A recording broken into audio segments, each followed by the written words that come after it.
Bonjour Monique, bonjour Frédéric. Vous êtes oblat des frères et sœurs de la communauté Saint-Jean depuis 1992 et vous êtes à l'origine du M de Marie.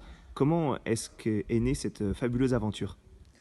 Cette aventure est née au sein de la confrérie Notre-Dame de France.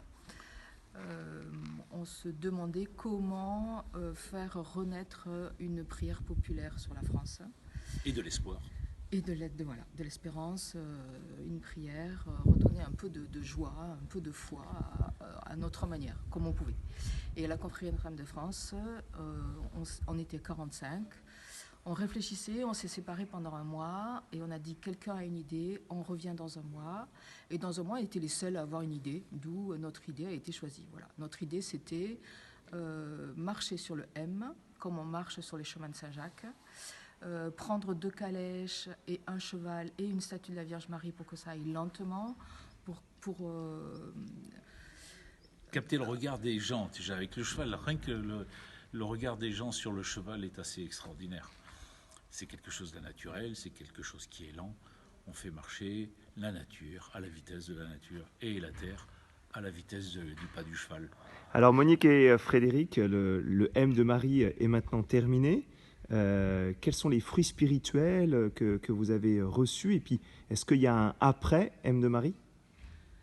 Alors, pour les fruits, il y a beaucoup de monde qui ont suivi la calèche et qui ont eu un nouveau regard, une conversion, enfin une sorte de conversion. Je peux pas non plus voir dans le cœur des gens ce qui s'est passé, mais au sourire et aux personnes nouvelles et aux pleurs qu'on a vus, oui, il y a eu des gens qui ont été touchés.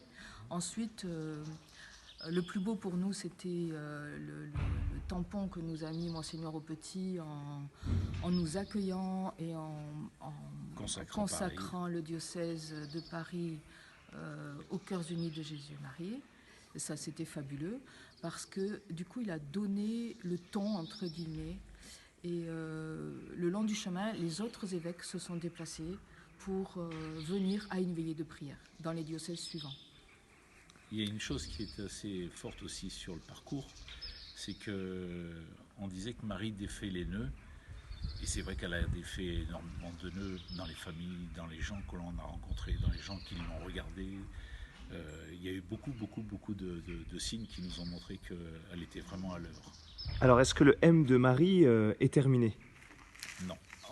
On ne peut pas le clore de cette manière-là. Parce que tout le long du chemin, tout le monde nous a dit la prochaine fois, on fera autrement, ou on fera ça, ou voilà. Tout le monde attend une prochaine fois. Maintenant, dire quand sera la prochaine fois, pour l'instant, sur place, les référents vont animer des veillées de prière, vont continuer à faire pèleriner une petite statue de la Vierge Marie, suivant chaque semaine, chaque référent a son idée.